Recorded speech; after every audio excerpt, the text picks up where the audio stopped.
You know why you're here. Another episode of BLUTeeFul.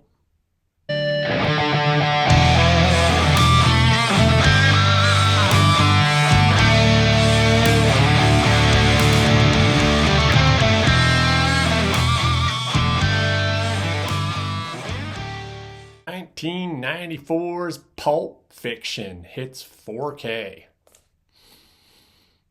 And I'm happy about it. A lot of folks revisit YouTube channels, vloggers, all that sort of stuff, and they kind of do it to just relive, revisit, or be reminded of some of the stuff they really enjoyed when they were growing up.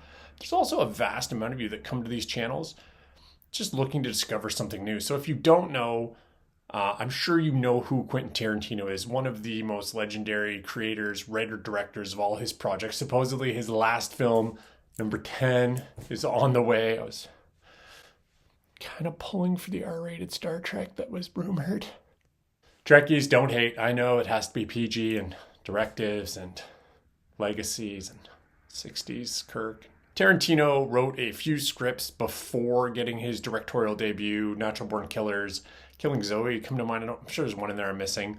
He debuted with Reservoir Dogs, huge hit on a very reasonable budget. And it kind of set the tone for what he would do, which would be getting these ensembles of great actors together, delivering writing and dialogue that no one had ever heard before, with some really interesting storytelling mechanics. Pulp Fiction was kind of the perfect nexus of all that for me. I love another one of his films, Kill Bill, but for me, this film is the pinnacle of what he did, which is you have an amazing cast. You have Samuel L. Jackson, John Travolta, Bruce Willis, Ving Rhames, I know Uma Thurman, Eric Stoltz, just goes on and on. Really unique soundtrack. James Gunn might be kind of the current version of that, where he loves putting these 70s and 80s songs in his films. Quentin Tarantino was really ahead of that curve, putting in real weird independent underground songs that just fit his scenes perfectly. Pulp Fiction is a very interlaced story about a gangster mobster, his hitman, the gangster's wife, a boxer that didn't take a fall he was supposed to take. All kinds of these things that just mash together into one of the most strangely satisfying endings, culminating arcs, if you will, of any film.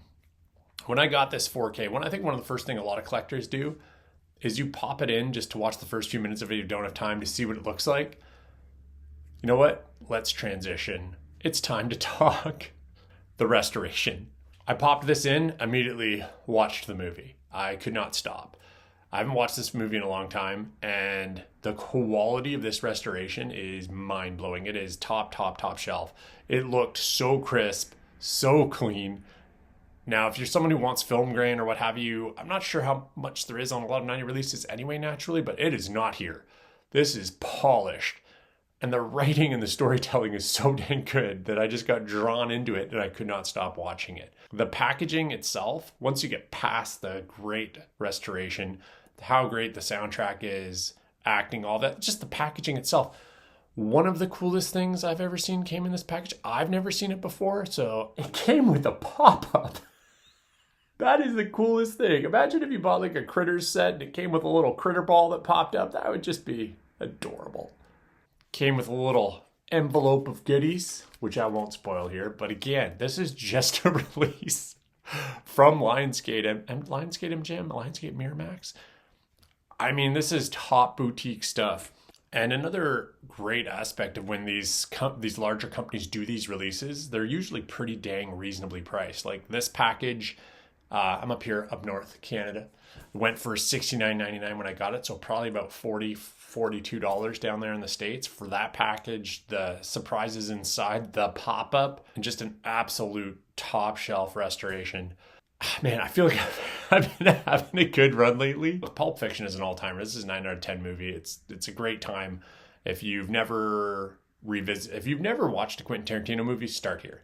If you haven't revisited some of Quentin Tarantino's movies, start here. You could argue Reservoir Dogs. Honestly, I think just from a storytelling perspective, excitement perspective, this film has that film beat. Restoration, packaging, this for me is a 9 out of 10. It came with some great features. The pop-up alone, the little box of goodies, solid hard shell case, just could not be happier with this purchase. Again, now that we're into 2025, whenever you're watching this was one of the biggest surprises from last year. You just never really expect, you don't know what to expect quality-wise from some of these big label releases. Sometimes they're going to be great. Sometimes you have someone like Disney who's going to overcharge for like a basic steelbook. This was clearly a lot of love and a little bit of fun thrown in there for collectors and fans. I hope QT had a little bit involved with it because top shelf stuff.